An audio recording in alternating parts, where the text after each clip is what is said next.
Okay, Mr. Dormammu man. Dormammu? Dormammu? That ugly pillock isn't fit to clean my glorious arsehole. Okay. If it ain't Dormammu, then what? I'm sorry, I should have introduced myself. I go by a lot of names. Some of them are actually a bit cruel and hurtful to me. But I like you, Riri, so you can call me Mephisto.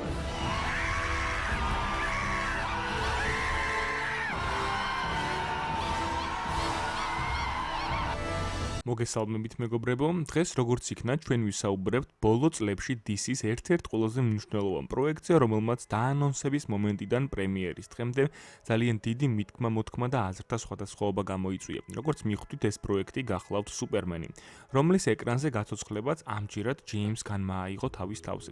გარდა იმისა, რომ მან სუპერმენის ფილმის გადაღება გადაწყვიტა, ასევე იტვირთა უდიდესი პასუხისმგებლობა და რისკი, რადგანაც როგორც ყველას მოგვეხსენება, ამდენი წლის განმავლობაში ზაკ სნაიდერის მიერ გადაღებული და ჰენრი კევილის მიერ შესრულებული სუპერმენი ფოლადის კაცის ფილმში ერთგვარ სტანდარტად რჩებოდა კომიქსების მოყვარულებისთვის. ამიტომაც, როდესაც ცნობილი გახდა, რომ ჯეიმს განი სუპერმენის საკუთარ ვერსიას შემოგთავაზებდა, ცხადია გაჩნდა კითხვის ნიშნები. ეს კითხვის ნიშნები კი კიდევ უფრო გააღრმავა ფილმის პირველმა ოფიციალურმა ტრეილერმა და სუპერმენის კოსტუმმა, რომელიც ძალიან ახლოს იდგა კომიქსების ვერსიასთან და ძალიან შორს სნაიდერის მიერ გადაღებული სუპერმენის ვერსიასთან. ამ ვიდეოში კი შევეცდები დაგიმტკიცოთ თუ რატომ არ უნდა შეადაროთ ეს ფილმი სნაიდერის ფოლადის კაცს და როგორ შეეძლო ჯეიმს განმა თავისი ინტერპრეტაციებით შეექმნა სრულიად ახლებური სუპერმენი, რომელიც არაფრით არ გავს მის წინამორბედს და სწორედ ამაშია მისი უპირატესობა.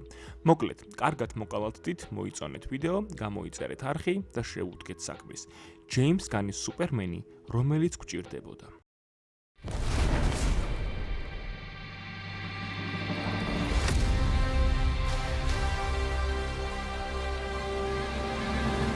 ამ ვიდეოში არ ვაპირებ სიუჟეტის დეტალურად მოყოლას და სხვადასხვა ისტერეგების განხილვას, რადგან მინდა თავიდან ბოლომდე უშუალოდ ფილმის დადებითზე და უარყოფითებზე ვისაუბრო. პირველ რიგში, აქედანვე აღვნიშნოთ, რომ დევიდ კორენსვეტის სუპერმენი არის ყველაზე ადამიანური სუპერმენი, რაც ამ პერსონაჟის პირველი ეკრანზე გაცოცხლების დღიდან დღემდე გვინახავს. ბევრისთვის გამაღიზიანებელიც აღმოჩნდა ის ფაქტი, რომ ამ ფილმში სუპერმენს თითქმის საერთოდ არ აქვს ისეთი ბედესი აურის მატარებელი მომენტები, რომლებსაც ზაკ სნაიდერის სუპერმენში ვხედავდით. არა, პირიქით. ჩვენ ძალიან ხშირად ვხედავთ, რომ კალ-ელი, ანუ კრიპტონელი მეტა ადამიანი, რომელიც ადამიანების იმედი და ფაქტობრივად ღმერთის ფიგურაა, მარცხდება.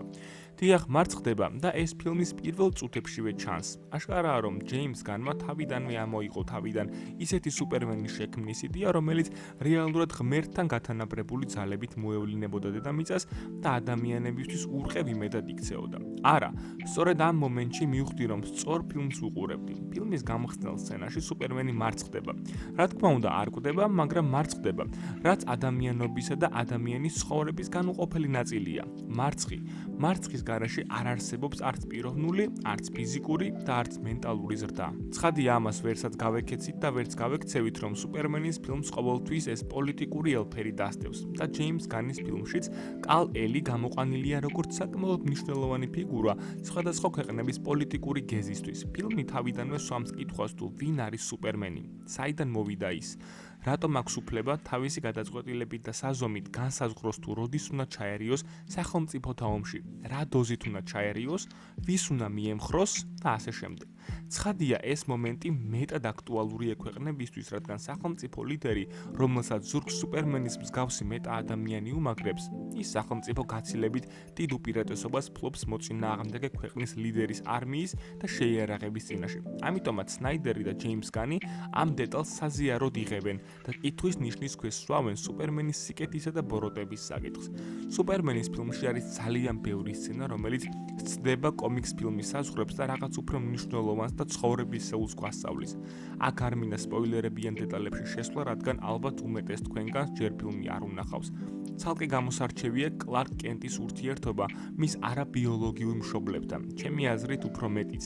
ეს სცენები ფილმის ერთ-ერთი აღმოჩენაა. მიუხედავად იმისა, რომ დიდი დოზით ვერ ვხედავთ, ამ სცენებმა თავისი სათქმელი ნამდვილად თქვა. სუპერმენის რეალური ბუნების და ზრახვების შესახებ. გამორიცხულია სუპერმენის ფილმი ნახოთ და ადამიანური ქცევის მოდელზე წარმოდგენა არ შეგეცვალოთ. ჩემი აზრით ის, რამაც შექმნა ჯეიმს განის განსხვავებული სუპერმენი, არის ეს წმინდად ადამიანური და უმანკო ბუნება, რწმენა ადამიანებისადმი. ერთადერთი პერსონაჟი, რომელიც მახსენდება და რომელსაც მსგავსი რწმენა ჰქონდა ადამიანების და ხალხის მიმართ, ეს იყო სტივ როჯერსი, კაპიტანი ამერიკა, რომელიც ფილმშიც ამბობს, რომ ყველაზე მეტად მას ხალხი სჯერა. I've been on my own since I was 18. I never really fit in anywhere, even in the army. My faith's in people, I guess, individuals. სუპერმენის ფილმშიც დგება ადამიანებისადმი ნდობის საკითხი. ერთ-ერთ მომენტში ლოის ლეინი ერთგვარად საყვედურობს კიდეც კლარკს, რომ ის მიდრეკილია ადამიანებში მხოლოდ კარგი და საუკეთესო დაინახოს, რაც კიდევ ერთხელ გამოძახილია იმისა, თუ რამდენად სუფთა გულის მატარებელია ჯეიმს განის სუპერმენი. ხო, ერთი რაც არასდროს არ მომწონდა წინა სუპერმენის მოდელიდან, ეს იყო, რომ თითქმის არც ერთ მომენტში ჩვენ ვერ ვხედავთ სუპერმენის სხეულიდან წამოსულ სისხლს. გახსოვთ ერთ მომენტში ბეტმენი ეუბნება კიდეც ამას კლარკს. Tell me.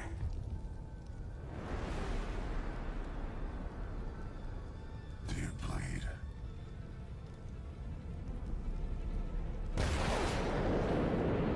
ანუ ორთაბრძოლების შემდგომ ფოლადის კაცი ფაქტობრივად დაუზიანებელი გამოდის, რაც დიდი ალბათობით ეს სნაიდერის იდეა იყო იმისათვის, რომ ამ პერსონაჟის ზე ადამიანურობა უფრო თვალსაჩინო გაეხადა. ჯეიმს განის ფილმამდე ამაზე არც მიფიქრია და არ დავკვირვებულ ვარ, თუმცა სუპერმენის ფილმში არაერთხელ ნაცემი და გაუბედურებული სუპერმენის ნახვამ კიდევ ერთხელ დამანახა, რომ ყველაფრის მიუხედავად მისი გენეტიკის, უცხოპლანეტური ფიზიკის და წარმოშობის მიუხედავად, ის დედამიწაზე როგორც ადამიანი ისე ცხოვრობს. მასაც ადამიანივით ზდის სისხლი, მასაც ყველასავით სტკივა და იტანჯება. მგონი დროა ფილმის კიდევ ერთ აღმოჩენაზე, პირადად ჩემთვის აღმოჩენაზე, ანუ ლექს ლუთორის პერსონაჟზე ვისაუბროთ. ნიკოლას ჰოლტის ლექს ლუთორი ალბათ ერთ-ერთი საუკეთესო პერსონაჟი იყო, რომელიც კინოეკრანებზე ბოლო წლებში მინახია და მინდა გითხრათ, რომ ჩემდა გასაკვირად. თავისთავად ცხადია, მსახიობს არაფერს არ ვერჩი. პირიქით, აბსოლუტურად ყველა ფილმში მომწონს, რომელიც მისი მონაწილეობით მინახია. უბრალოდ ერთი შეხედვით ეს მსახიობი ვერ აღვიქვი ისეთ სივსისხლიანი შეშლილი მილიარდელი გენიოსის როლში,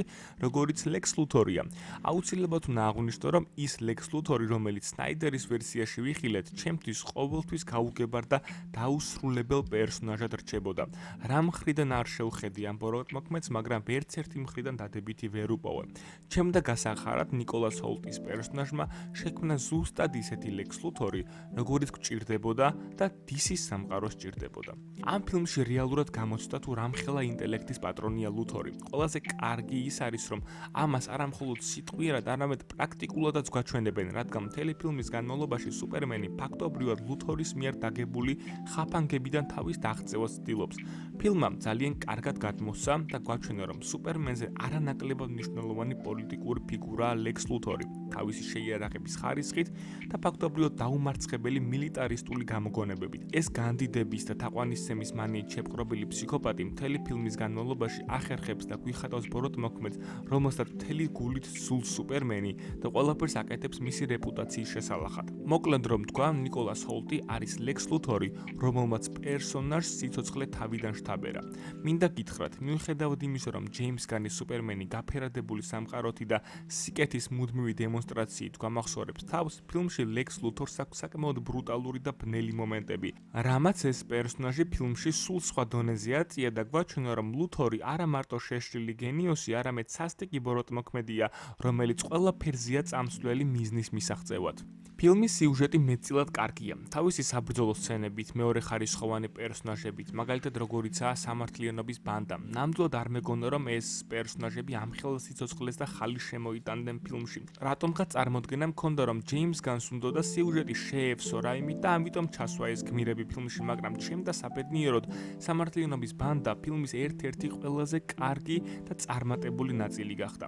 სამივე პერსონაჟი თავის საქმეს აკეთებს და უაზროდ კი არ ტვირთავს სიუჟეტურ ხაზს, არამედ საკმაოდ მნიშვნელოვან დატვირთვას ატარებენ ფილმში. იგივეს თქმა შემიძლია კრიპტო სუპერძაღლზე, რომელიც აგრეთვე თავიდან მიფიქრე, რომ უბრალოდ სუპერმენის ფანების გულის მოსაგებად იყო ჩასმული, მაგრამ სულაც არა. არა. კრიპტოს სუპერმენის მოქმედებებში და გამარჯვებაში დიდი წვლილი მიუძღვის და არა როგორც უმნიშვნელო ოთხფეხა არსება, არამედ როგორც რეალური გმირის ფიგურა ისე მოგვევლინა. ლოის ლეინის და კლარკ კენტის რომანტიკული სცენები კიდევ ცალკე გამოყოფას იმსახურებს და აქაც ლოისი კრიპტონელი მეტა-ადამიანის ადამიანური გრძნობების გასამძაფრებლად გამოიყენა ჯეიმს განმა. თუმცა ამ შემთხვევაშიც ჩვენ არა ზღაპრული სიყვარულის ისტორია, არამედ სავსები ჯანსაღი და რეალური კავშირი მივიღეთ თავისი კონფლიქტებით, მენტალური შეუთავსებლობებით და ურთიერთპატივისცემით.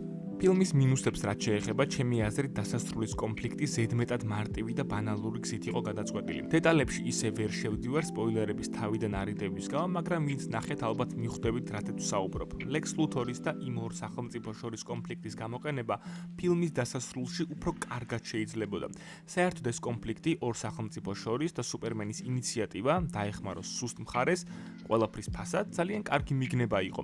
ამიტომ მე პირადად სიუჟეტურ ხაზს უფრო მეტად ამ კონფლიქტს გავაყოლებდი. არ იყო ცუდი იმ სამყაროს კონცეფციის შემოტანა, რომელიც ვიხილეთ და რომლის შექმნაც ლექს ლუთორს მიეწერება, უბრალოდ ამ ნაწილმა ფილმი ჩემთვის ზედმეტად ზღაპრის ვაიბზე წაიყვანა. თუმცა შეიძლება ზოგისთვის ეს პრობლემა სულად არ წარმოადგენდეს და პირიქით სასიამოვნოც კი იყოს ასეთი ვიზუალური და კონცეპტუალური მრავალფეროვნების ნახვა.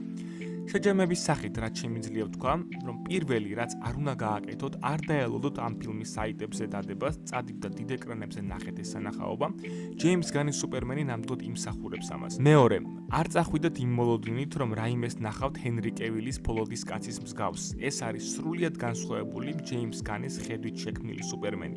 არავითარ შემთხვევაში არ უნდა იფიქროთ, რომ ეს ფილმი უნდა შეაფასოთ ზაკ სნაიდერის სუპერმენის გადმოსახედიდან. აუცილებლად აჩვენეთ ეს ნამუშევარი თქვენ შვილებს, პატარა და-ძმებს.